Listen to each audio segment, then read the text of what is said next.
1993 Rover Mini Mayfair. This one, quite an interesting car. It's been owned by the same owner since new in 1993 till now. So there is 0 previous owners on the logbooks and the HPI checks. It's done 8,000 miles, just 8,000 miles. We've got a nice history file with it, which if you check the description, we'll detail everything we know about that. But like I say, it's had the same owner from new. We're going to start by having a good look at the bodywork, and then we'll move on to the interior and we'll get it fired up. Starting on this front driver's corner, we'll look down the side of the car. You can see it's lovely and straight. It's not full of filler or ripples. I have been told that it hasn't been painted before. It's original paint. It does look to be correct as well. All your panel gaps are lovely and neat. We've got the silver single pinstripe going all the way down, which again, nice and sharp all the way along there. Driver's front wing, we've got a little scratch just above the pinstripe there.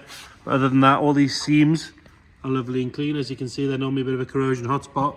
As you can see, that's all nice and tidy. It has the little Mayfair arches on it, but you can get your hand behind and get it onto the arch, the metal section of the arch, which is lovely and sharp and solid all the way around.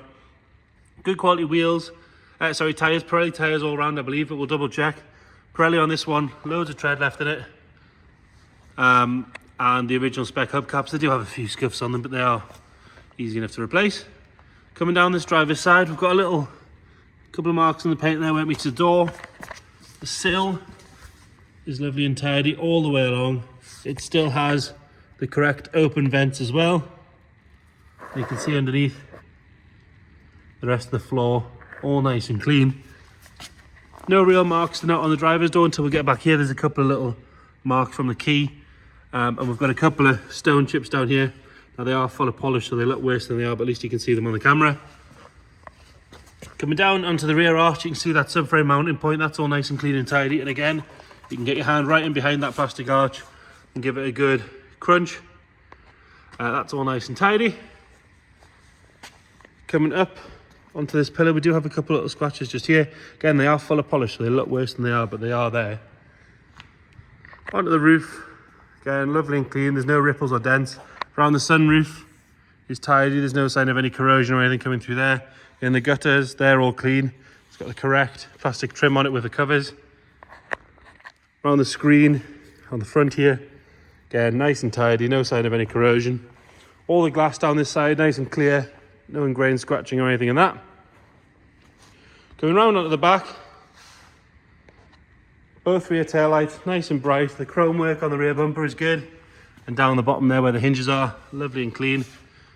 The correct Mayfair badge is sort of worn out from a sponge going over it, as you'd expect on a 93 car. It's 30 years old now. Lovely and clean around the bottom of that screen. No sign of any corrosion coming through the seal or anything like that. And then moving around onto the passenger side, again, nice and straight going all the way up. Nice and tidy. Down that rear subframe mounting point, have another look under from this side, and again, correct open vent sills, lovely and clean and tidy under there. You can follow that sill all the way up, nice and straight. Inside this arch, again, sharp, another good wheel with matching Pirelli tyre.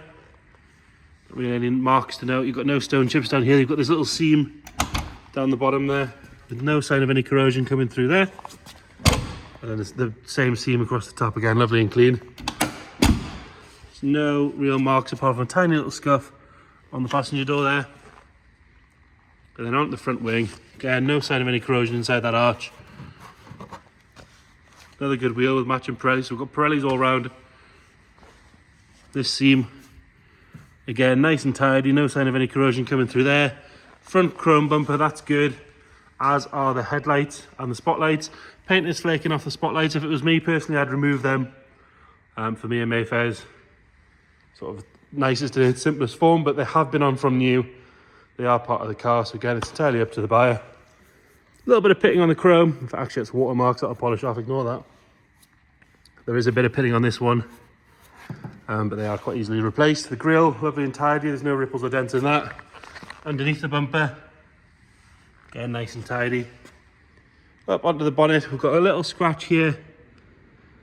But other than that, no real stone chips or anything to know. Tops of the wings are tidy as well. Moving on to the interior. I think it's probably as close to a new interior you're going to get on a 30-year-old Mini. Lovely and clean on the door card. Doesn't look like there's marks there, but it's just the Alcantara. If you, or sorry, the suede. If you move it around, it always looks dirty on the cameras, as do the seats. But if we get nice and close, you can see just how clean that bolster is. There's no sign of any wear. It's lovely and firm.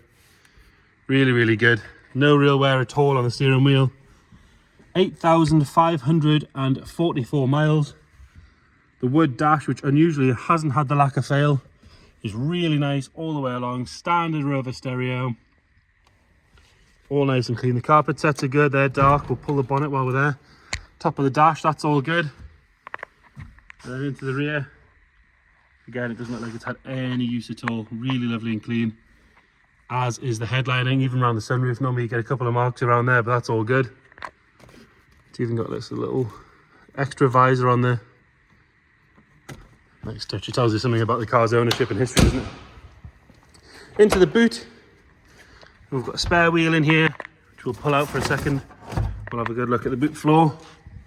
We do have the heat shield from under the bonnet, which they always go missing, so it's nice to have that. Toolkit. We'll pull that boot floor carpet out, which is lovely and clean.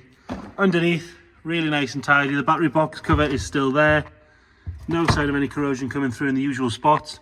You always want to check in this rear corner here, but that's good. Lovely and tidy in there. And then into the front on the passenger side. The door card, lovely and clean. And this seat, exactly the same. Looks like there's marks on the camera, but ignore that. It is as close to a new one as you're going to find. That dash, really, really good. I've seen dashes that have been replaced that aren't as nice as that one. Under the bonnet, it's 93, so it was an optional injection at this point, but majority of 93s are still carburetor cars, as this one is. Lovely and clean along the front there. Totally standard, not messed with. It's been here a little while. It's not dropping any fluid on the floor. We'll get it fired up. Give it a little pull of choke because it is cold. I haven't had it warmed up or anything this morning. Straight away on the button, no warning lights. Ticking over lovely and smooth. And nothing nasty flying out the back there. So there you have it, 1993 Mini Mayfair. No previous owners, it's had the same owner from new. 8,000 miles. You check the description, we'll detail everything we know about the service history and all that sort of stuff. If you've got any questions at all, please get in touch. Thank you.